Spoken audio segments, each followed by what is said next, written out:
Hoje a gente vai começar a falar sobre Schopenhauer, arte e vontade. Nas últimas aulas nós trabalhamos bastante os principais conceitos desenvolvidos no século XVIII por Immanuel Kant, na sua obra importantíssima de estética, crítica da faculdade de julgar. Vimos a diferença que Kant faz entre juízos estéticos, entre juízos reflexionantes e juízos determinantes. Vimos a classificação que Kant faz entre juízo estético e juízo teleológico.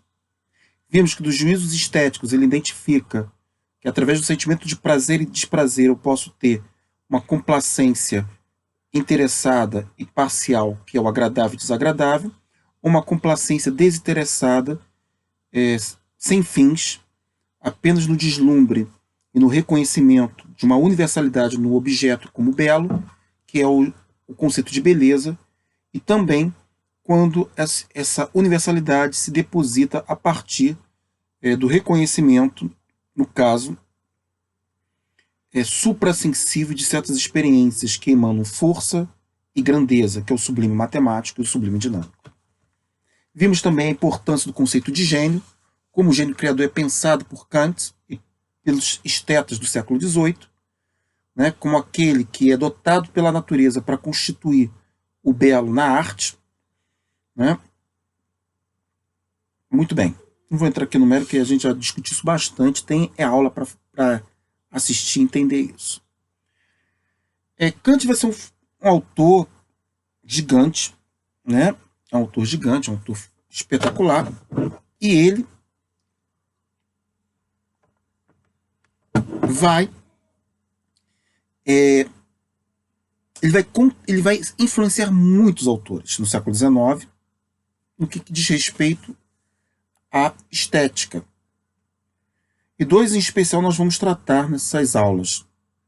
Um hoje e o outro na próxima aula. Eu acho que os dois a gente consegue explicar numa única aula. Dá para fazer. Espero. Sempre assim. À medida que tu está dando aula, que você descobre o quanto deu e quanto não deu.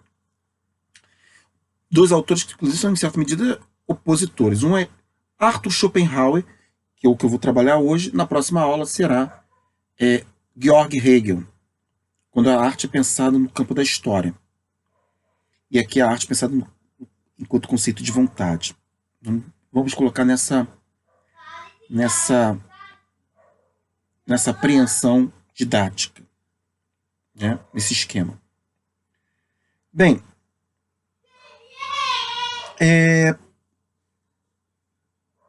qual é a novidade de Schopenhauer?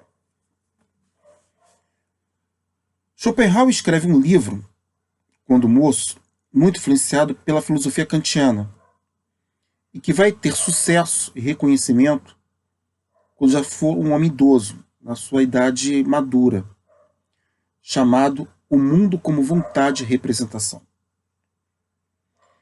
Esse livro, ele tem um valor inestimável, que é qual? Ele, de fato, é o primeiro autor que vai recuperar e vai conferir uma alta dignidade à arte em relação às ciências. Ou seja, para Schopenhauer, aquilo que constitui o segredo do mundo, aquilo que constitui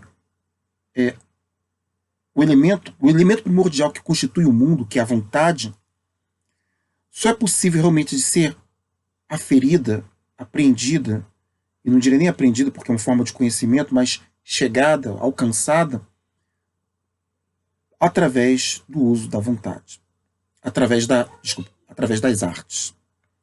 As artes, portanto, alcançam, na obra schopenhaueriana, um valor muito maior do que as ciências empíricas, as ciências da natureza.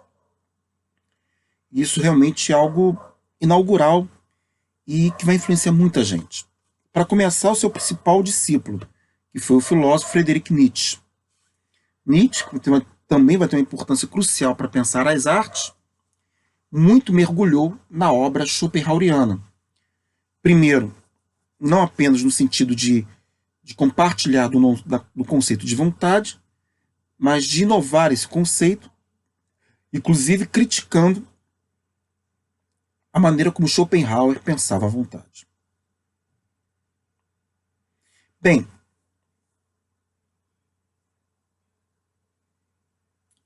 a arte, o mundo como vontade e representação, esse é o título da grande obra de Schopenhauer, O Mundo como Vontade e Representação, é um livro que tem várias influências. Não é uma obra, assim, esquematicamente falando, eu quero chamar, metodologicamente falando, o livro apresenta forte influência kantiana na sua apresentação. Mas o livro apresenta outras influências. O livro tem elementos do platonismo, elementos da moral cristã, até do pensamento búdico. Nesse sentido, Schopenhauer ele consegue, de uma maneira muito pessoal, muito original, fundir, associar elementos de culturas e de filosofias e de doutrinas das mais diversas possíveis. Tá? Na verdade, o livro é dividido em 4 tomos, em 4 partes. Uma primeira parte, ele trata do mundo como representação. A segunda parte, ele segue o conceito do que é o mundo como vontade. E a terceira parte e a quarta parte são decorrência dessa representação e dessa vontade através de 2 modos de acese à vontade primordial. Segundo ele, de forma provisória através das artes e de forma definitiva através da moral e da ética.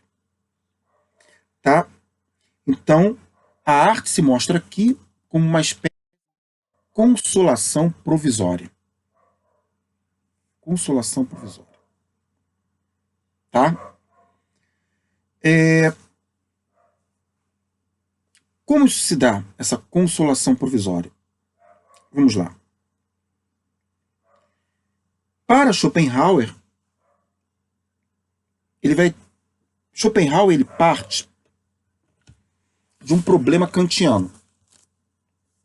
Que problema kantiano é esse? É o problema que está lá na obra A Crítica da Razão Pura, que a gente já trabalhou no 2º ano. Quem tiver interesse de relembrar A Crítica da Razão Pura, assista as minhas aulas sobre Kant lá no 2º ano. O Kant, essa obra, ele vai procurar entender os limites do conhecimento. E vai mostrar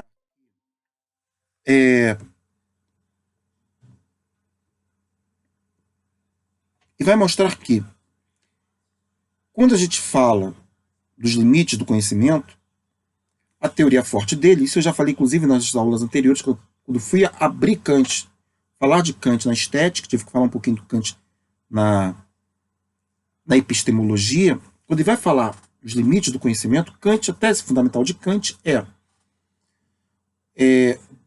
o objeto, aquilo que eu percebo como mundo, aquilo que eu intuo constituindo o mundo, é uma constituição que deriva de 2 aspectos.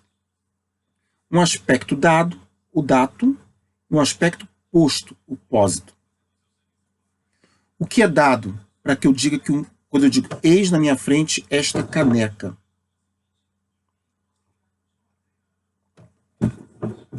O que é dado? O que é dado são dados impressionais. Dados dos sentidos. Os sentidos, estou falando dos 5 sentidos que eu conheço. Visão, tato, ok. Esses dados obtidos pela sensibilidade, eles precisam ser, digamos assim, vou usar uma linguagem bem computacional, eles precisam ser informatizados. Ou seja, eles precisam constituir uma forma, eles precisam ser sintetizados. Eles são dados que se apresentam de forma díspara e, de alguma forma, essa é a grande tese de Kant, a mente humana, vamos usar esse termo, a mente humana, a subjetividade transcendental, ela se constitui de faculdades que garantem essa formatação desses dados. Isso que formata é o pósito, é o que é posto da subjetividade para conferir a intuição. E aí eu digo, tenho diante de mim uma caneca. Fundamentalmente, as 2 faculdades centrais que vão operacionar isso ele descreve na estética transcendental, é a sensibilidade e, do outro lado, o entendimento. A sensibilidade, quando o entendimento sintetiza mais, conferido assim um juízo sintético, a posteriori, sintetiza mais os dados informativos, os dados sensoriais, essa sintetização já é fruto de uma sintetização anterior, que é os fenômenos, eles são acoplados, eles são aquilo que aparece para mim, esses dados são recolocados a partir da aplicação das formas a priori do tempo e do espaço. Eu não vou explicar isso com mais, porque daria muito pano para manga. Entendido isso, né, que você tem algo que é dado, algo que é posto, isso vai constituir o objeto. Esse objeto é dado, esse objeto aparece para mim como tal. Esse aparecimento, Kant usa um termo, fenômeno. Há, portanto, vai dizer Kant, diante de mim um mundo fenomênico. O que é uma realidade fenomênica? Uma realidade de fenômenos que são ditados a partir daquilo que é dado, acoplado àquilo que é posto. Ou seja, aquilo que é dado pelos dados sensoriais, em sentido, Kant é partidário do empirismo, nesse aspecto, por aquilo que é posto. Um conjunto de faculdades que vão formatar, que vão constituir o próprio fenômeno em si. Isso é o, digamos assim, o elemento inatista da obra kantiana. Kant, o criticismo, no fundo, ele é uma crítica ao exagero do empirismo, ao exagero do inatismo, encontrando o denominador comum, que é justamente a intuição produzida pelas relações entre faculdades. Muito bem. Eu tenho um fenômeno. O fenômeno, por sua vez, ele já é... isso que é o detalhe, é o nó do pingo d'água da obra kantiana. O fenômeno, ele já está consumado, ele já é condicionado, a palavra que eu pensei foi essa, foi nem a anterior, não foi consumado, foi condicionado, a palavra é essa. Ele foi condicionado pelas faculdades.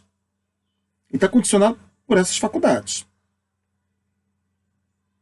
E a pergunta que o Kant faz é, bem, ok, então isso que eu intuo, que me aparece no mundo, é um fenômeno condicionado pelas próprias faculdades da subjetividade transcendental.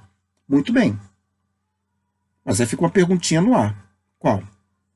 E o que de fato constitui o mundo? Ou seja, o que de fato está lá fora? Como assim lá fora? O que de fato constitui a realidade independente dessas faculdades? O que constitui a realidade do mundo que vai ser justamente, que vai me estimular, vai estimular minha sensibilidade e produzir aquilo que constitui o fenômeno.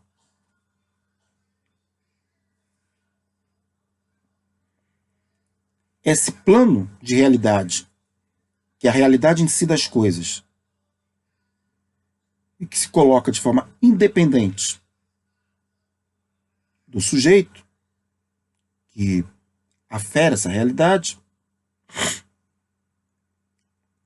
esse campo do real, Kant chama-o de númeno.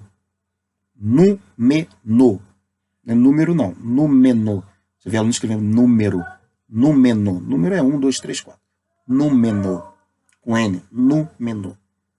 Tanto é que ou seja, o númeno se opõe, em alguma medida, ao fenômeno.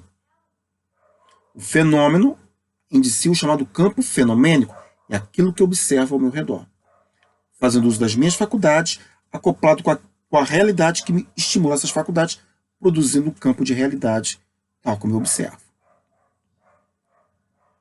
E o númeno, que é o numênico, é o fenomênico e é o numênico. O numênico é a realidade em si mesma, independente da intuição constituída pela subjetividade transcendental. Mas ao falar isso, por isso fenômeno é também chamado de a coisa em si, o que é o mundo em si mesmo. o que é a realidade em si mesmo? A coisa em si. Mas aí vem uma pergunta, que é: o que é de fato a coisa em si? E a resposta de Kant é frustrante. Eu não sei. Não tem como saber o que é a coisa em si. Porque tudo que eu sei já é constituído a partir da formatação das minhas faculdades. No fundo, o que o Kant está dizendo é o seguinte: os limites do conhecimento são ditados pelos limites, pelas próprias faculdades cognitivas que eu possuo para conhecer as coisas. A minha sensibilidade limita, na medida que ela limita o que eu apreendo do mundo, o que eu capto da realidade em si.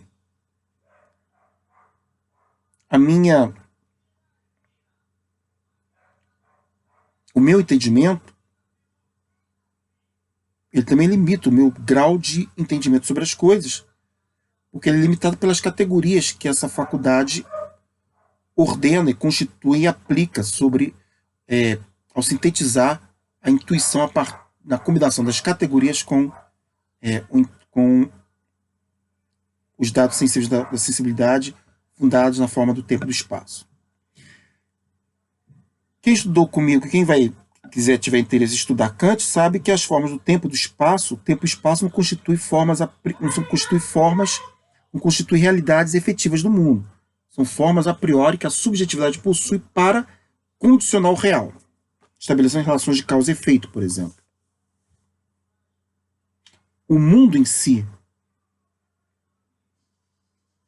que justamente excita os meus sentidos, a ponto de haver toda uma operacionalidade, toda uma engrenagem, todo um esquematismo, vamos usar a palavra kantiana aqui, todo um esquematismo que garante a apreensão do real de uma determinada forma, essa realidade em si, ela é literalmente desconhecida. Por quê?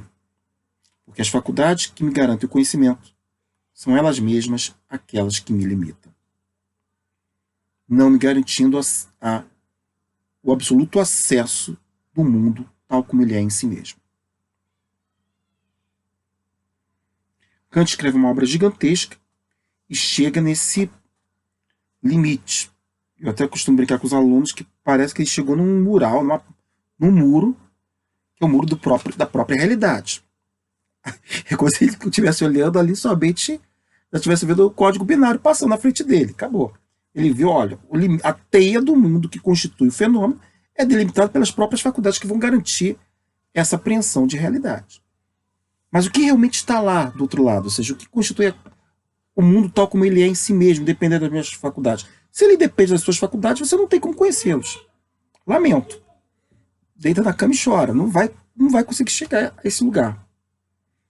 Isso é um dilema muito interessante, que vai ser muita gente vai tentar sentar, muita gente vai queimar a mufa, né, como o pessoal costuma, vai queimar pestana para tentar resolver o problema da coisa em si kantiana. E o mundo como vontade de representação, ele tenta dar conta desse problema. Ele oferece uma resposta a esse problema. No fundo é isso. E qual a resposta, segundo ele? Olha, eu sei o que é a coisa em si. A frase do Schopenhauer é: eu sei o que é a coisa em si. Olhando aqui, estou tentando achar o mundo como vontade de representação do Schopenhauer. Tentando olhar aqui, porque pode ser que tenha um trecho que possa me interessar e possa interessar vocês, para ficar mais claro o que eu estou dizendo. Ando olhando aqui, tá difícil achar. Tá aqui em cima, em algum lugar. Bem, ele diz, olha, eu sei o que é a coisa em si. Né? Eu estou olhando aqui para ver se eu acho. Essas horas fica difícil achar. Bem, o que é a coisa em si para Schopenhauer. Não vou achar, tô olhando, já vi que não vai ter jeito. Bem, para Schopenhauer, ficava geralmente aqui, pode estar em outro lugar. Para Schopenhauer, a coisa em si é o que ele vai chamar de vontade.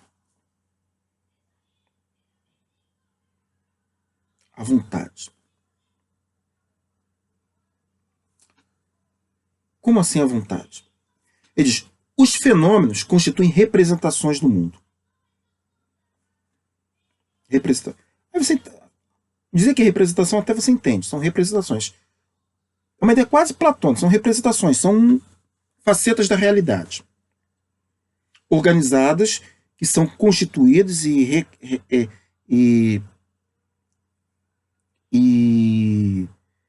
identificadas como tais. Agora, a coisa em si é o que garante com que essas coisas representadas sejam. Ou seja, vai dizer, aí tu vê a coisa toda que o Schopenhauer faz com a loucura. Tu vê como ele está misturando várias coisas e encontrando laços, liames entre um conceito e outro. Porque o que o Schopenhauer está dizendo é o seguinte, olha, quando eu olho o mundo dos fenômenos, tal como Kant me fala, esse mundo ele é apresentado através de representações. Por isso ele é chamado de mundo fenomênico, é o mundo das representações. Por isso o título que ele dá ao livro. O mundo como vontade e representação. A representação é o plano dos fenômenos.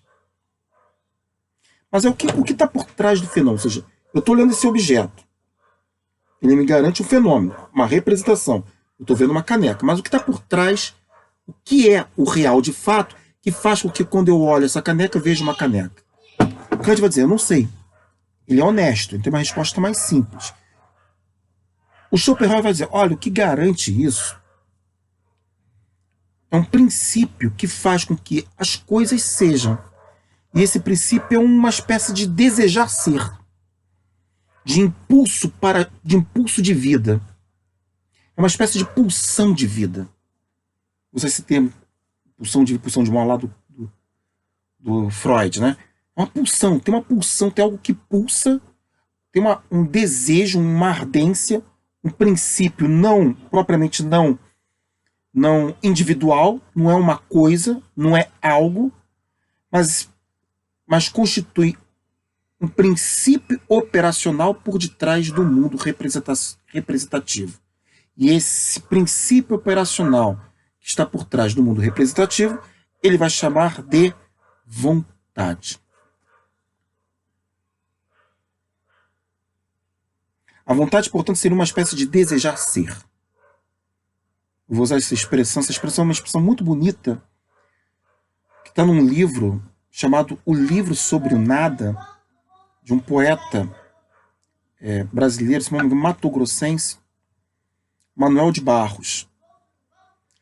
Tem uma seção do livro, é um livro de poemas, ganhou o Jabuti na época, um livro, uma obra-prima. E tem um trecho lá que tem uma forte influência schopenhaueriana, que eu acho que o título é Desejar Ser. É isso que é a vontade. A vontade é um desejar ser. Um desejar ser das coisas. Uma profunda vontade de ser das coisas. Tá? Como assim um desejar ser das coisas? Vai dizer, as coisas elas são movidas por vontade. Elas são movidas, eu ainda estou olhando aqui para ver se eu acho. Eu estou na fé de que ainda vou achar esse livro aqui. De que as coisas são movidas por uma vontade, por um desejar ser, por um princípio que ordena as coisas em querer ser. Tu pergunta como é que isso acontece? Você vai dizer, olha, observe a natureza. Observe a natureza. A força, o desejo, a luta pela sobrevivência dos seres. Observe a natureza, observe a luta de sobrevivência dos seres. A vontade das coisas em manter a sua unidade. Tudo apresenta uma certa resistência. né? Eu me lembro de um trecho muito bonito do Aristóteles, que ele diz que para fazer a escultura é preciso... Platão também fala isso quando vai falar da formação do mundo. Ele diz que o demiurgo, né, quando cria o mundo, quando lá no time manipula a Cora, ele sente a resistência da Cora. A Cora resiste, ela tem uma resistência de não se deixar ser modificada. No fundo, esse desejar ser é uma certa força de luta de permanência. As coisas lutam para permanecer. O vírus faz de tudo para se reproduzir no corpo humano, por mesmo que isso produza a morte desse corpo. Né? Já está esse período dramático do Covid. A cobra luta de forma desesperadora para abocanhar o sapo. O sapo é a mosca. E por aí vai. Tudo luta para manter a sua estrutura. Parece que é isso que eles chamam de vontade. A vontade é um princípio de querer se manter individualizado. Ou seja, um princípio de querer se manter existindo. É uma luta pela existência. E para Schopenhauer, em tudo está aberto essa luta pela existência. A luta pela existência, pela permanência, é o gatilho para se entender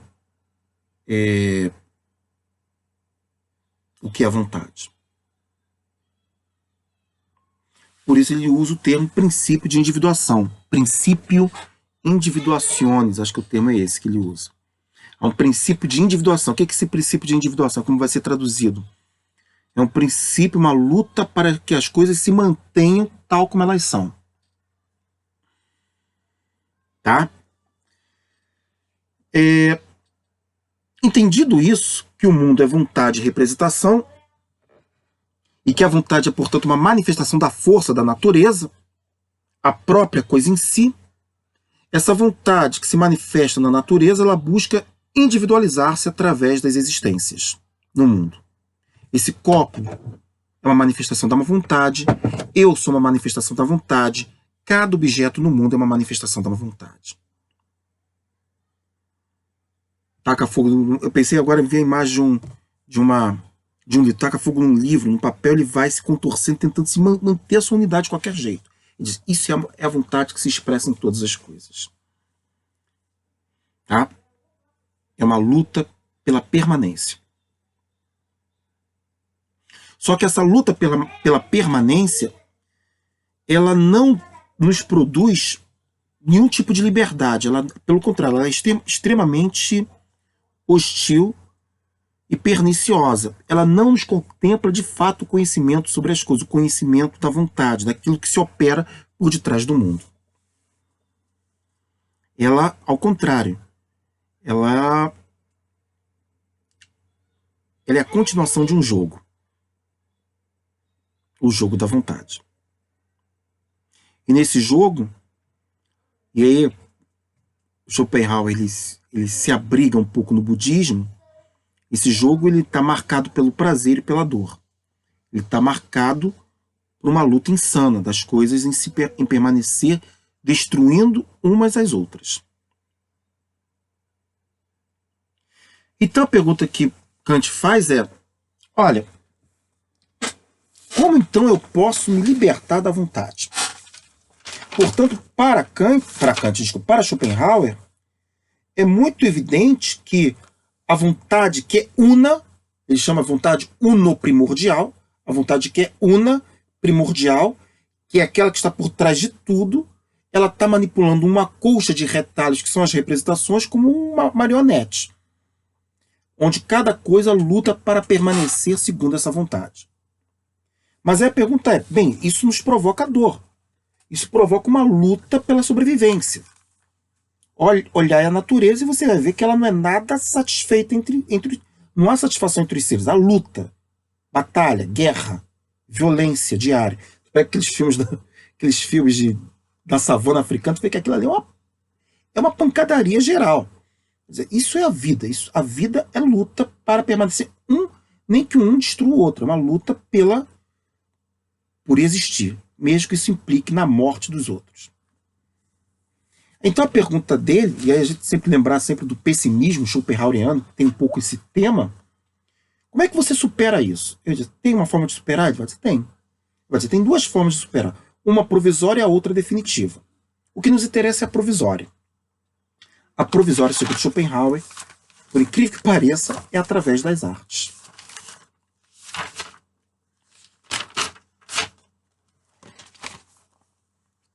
Em primeiro lugar, a vontade ela se realiza por objetivação.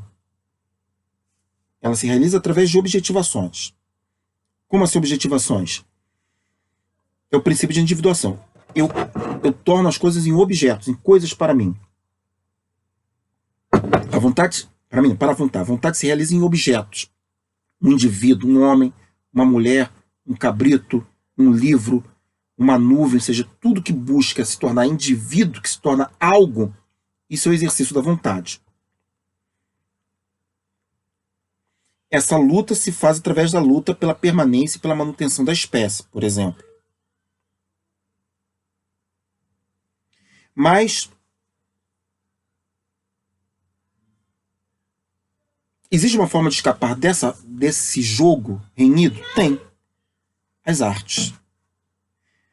E aí, nesse sentido, Schopenhauer ele se distancia de Platão. Ele se aproxima de Platão porque ele, inclusive, considera as ideias como formas de expressão da vontade. É uma das primeiras formas de expressão da vontade são as ideias. Eu falei, Schopenhauer mistura muita coisa dentro da obra dele. Uma das formas de ascensão da vontade são as ideias. Mas, até mesmo as ideias, elas são expressões da vontade. Elas ainda estão no jogo das representações. Como superar isso? Como chegar à própria vontade? Chegar à própria vontade, segundo Schopenhauer, se faz através das artes. E nesse sentido, Schopenhauer ele inverte Platão. Por que inverte Platão? Porque Platão diz, eu me afasto da verdade, eu me aproximo do sensível, portanto, das cópias, é um simulacro da cópia, uma cópia da cópia, as artes. Schopenhauer está dizendo, a arte não é uma cópia da cópia. A arte é uma forma de superar a cópia para se chegar mais profundamente às ideias. E, se possível, através de uma dessas artes especiais, que é a música, diretamente à vontade. Ele inverte o eixo todo de Platão. Ele quebra o carro de Platão. Perpassando por Kant, perpassando pelos budistas, perpassando pelo cristianismo, perpassando por todo mundo. E quando ele fala de princípio de individuação, ele está passando por Aristóteles. Ou seja, ele consegue criar um sistema metafísico muito sofisticado, por sinal, reelaborando uma série de autores dentro da cabeça dele ali, e faz um sistema muito elegante, muito interessante. Um mundo de representações, através de uma vontade que busca dar sentido, cujo princípio é a luta por fazer com que as coisas existam e sejam, e essa luta pela existência é uma luta renhida, é uma luta que só produz dor e prazer, ela tem algo ali kármico até, do hinduísmo mesmo, é um ciclo kármico de criações e destruições o tempo todo, e uma forma de você superar, né, de você escapar dessa lógica perversa, é através das artes, porque você, a partir dali, você faz aquilo que a vontade não quer, você nega a si mesmo. Ou seja, uma vez que a vontade ela é puro exercício para que as coisas sejam, a única forma de você superá-la, né, que não seja uma escapatória egoística, como é o suicídio, né, que é uma forma de escapar a si mesmo, mas é uma forma egoísta, né, uma forma que no fundo ainda é a manutenção do si mesmo, da representação, só há uma forma de você superar a força da vontade. É qual? A arte. A arte é uma negação legítima de si mesmo. Né? Que sistema interessante. E nesse sentido ele está invertendo Platão. Ele é um pessimista, mas é um pessimista entre aspas. Ele é um pessimista que oferece saídas. Saídas construtivas. Não é um pessimista nihilista, não é um pessimista que chega às raias do horror e pronto, nada mais resta fazer senão pular da ponte. Não é isso. Jamais. Ou seja, a saída dele é uma saída legítima, uma saída digna, uma saída positiva, que é a arte. Porque a arte é uma negação de si. Ou seja, distinto de Platão, que condena a pintura e a poesia como imitação das coisas singulares, que a gente viu, Schopenhauer salva a pintura e a arte como espelho realmente apreendido pelo gênio criador das ideias. Ou seja, o gênio criador, o artista, ele vislumbra através da arte e faz com que o observador, aquele que vai gozar da arte, aquele que vai fruir da arte, o espectador, chegue às ideias através da arte.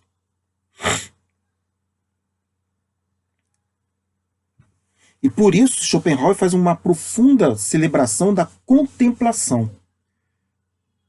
Quando eu contemplo o objeto e o vejo como belo, e ver como belo nisso ele concorda com Kant, é um juízo universal.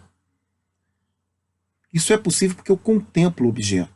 E contemplar o objeto é para ele uma certa anulação de si. A arte promove a contemplação. E contemplar é anular a si mesmo.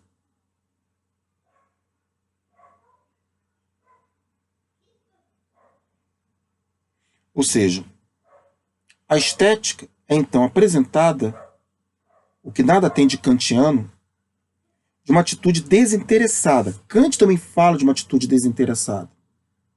Mas ele fala de uma atitude desinteressada de alguma forma semelhante a Schopenhauer em um aspecto. Ele fala de uma atitude desinteressada por quê? Porque eu reconheço a universalidade da beleza na medida em que eu não a busco propriamente, na medida que isso não é fruto de um buscar, na medida que isso não é fruto de uma satisfação pessoal. Nesse sentido, Schopenhauer se aproxima de Kant, sim. Mas essa interpretação, esse modo kantiano de ver a beleza vai ser chamada por Schopenhauer de negação do eu. Eu estou negando a mim mesmo. Eu me anulo e deixo que a obra seja na sua inteireza, na sua plenitude. O gênio criador, o artista, é em certa medida comparado por Schopenhauer ao prisioneiro liberto da caverna de Platão. Porque distinto dos outros, ele contempla mais detidamente as ideias platônicas através das obras de arte. Ou seja, para você chegar às obras de arte, você não chega pela inteligibilidade, pelo logos.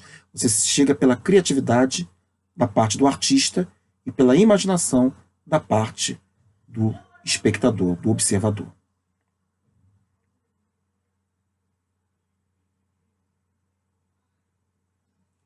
Ok?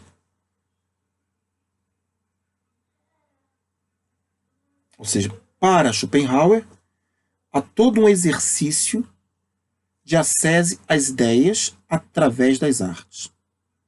Quando eu leio um poema, uma tragédia, né, o seu exercício catártico, quando eu vejo, por exemplo, vamos pensar no sublime matemático. Quando eu vejo as pirâmides do Egito e tenho a percepção do que é a grandeza, eu acesso diretamente à ideia de grandeza. Eu vou direto àquilo que ela expressa. A grandeza. Grandeza não apenas espacial, mas eu até diria temporal. Né? Eu sempre lembro aquela frase belíssima do Napoleão Bonaparte, que quando ele estava ali no Egito, né, prestes a invadir, não sei, entrando em guerra ali, né, chegou com as suas tropas francesas no Egito para vencer seu inimigo. Ele declara: vocês têm diante de nós 5.000 anos de histórias. 5.000 anos de história. Os 5.000 anos de história são as pirâmides. Né? Ou seja, temos diante de nós 5.000 anos de história ali testemunhando a nossa vitória. Isso é incrível, é uma frase. Isso é sublime. Matematicamente sublime, porque expressa o tempo. O que são 5.000 anos? Eu que tenho 45, fico, o que são 5.000 anos? Né? 100 vezes mais a minha idade. É uma coisa que a gente perde completamente a dimensão do tempo, do espaço. Né? Ou seja, eu chego diretamente à ideia através do sublime, através da beleza. Né? Nesse sentido, o sublime e a beleza, a diferença do sublime e a beleza para o Schopenhauer uma diferença de grau, não de natureza. Em Kant não é de natureza, porque a beleza não compõe, na beleza não compõe conceito, no sublime compõe conceito. Isso Schopenhauer é de menos, é um problema menor. Tá? Eu chego diretamente ao objeto artístico, as ideias. Mas há uma forma ainda de se chegar, não chegar através. Porque as ideias, são formais. E as artes, em geral, elas trabalham com a forma,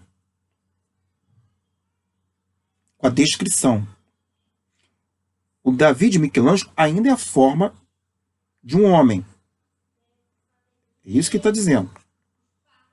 A escultura lida com a forma, a pintura lida com a forma, a arquitetura lida com a forma, a dança lida com a forma, o teatro são figuras, a poesia lida com a forma através. Eu descrevo uma tempestade no poema, eu descrevo a força de um tigre, como no Tiger, do William Blake. Mas existe uma arte que propriamente é aformal, ou seja, o acesso que nós temos é somente ela apenas nos produzem emoções que eu, a princípio, não sou capaz de descrevê-las formalmente, ou seja, não consigo, em que não há necessidade de uma formatação de um objeto. Vai dizer, tem. Por isso é a mais nobre das artes, a música. A música, segundo Schopenhauer, é a mais nobre de todas as artes. Por quê? E isso vai ser um ponto fundamental lá para o Nietzsche. E vai também valorizar o papel da música. Das artes, a música, distinta das outras artes, que ainda espelham ideias, né, é pura e simples expressão da vontade. Né? Ela é um contato direto com a vontade. Temos que lembrar que ele está falando de música clássica. Não é uma música no sentido. Não é uma música. Eu até diria, não é uma música onde há verso, onde há um canto sendo proferido, uma história sendo contada. É a música apenas no seu tom. Música de câmara, né? Uma música sem. Música clássica, como a gente conhece. Né? Ela não tem. Ela é um acesso direto à vontade, por quê? Porque ela não é formal, ela não diz nada, né? Ou melhor, o que ela diz não é passível de ser dito. Né? Não é passível de ser configurado a princípio. Portanto, é a própria expressão, segundo Schopenhauer, da vontade.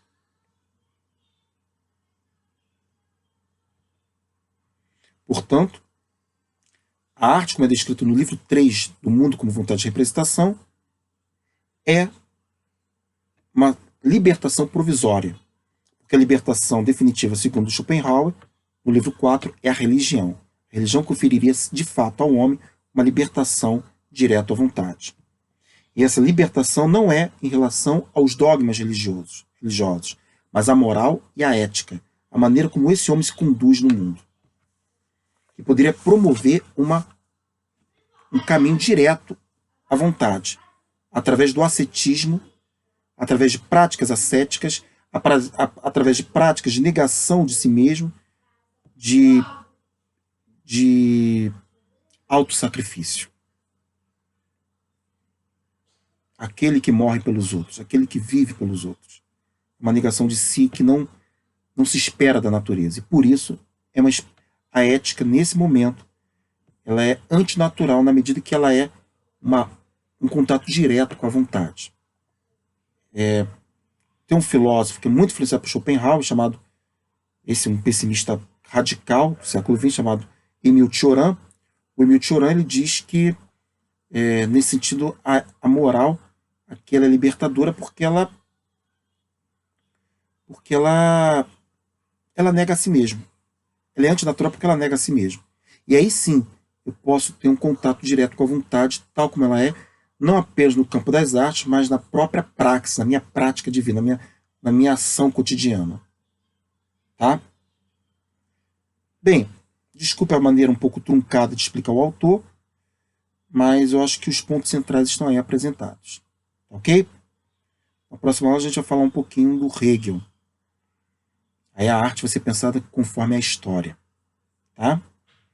Eu acho que com o Hegel, acho que a gente está começando a já fechar os pontos centrais de estética, a gente vai começar a falar um pouquinho de ética e política.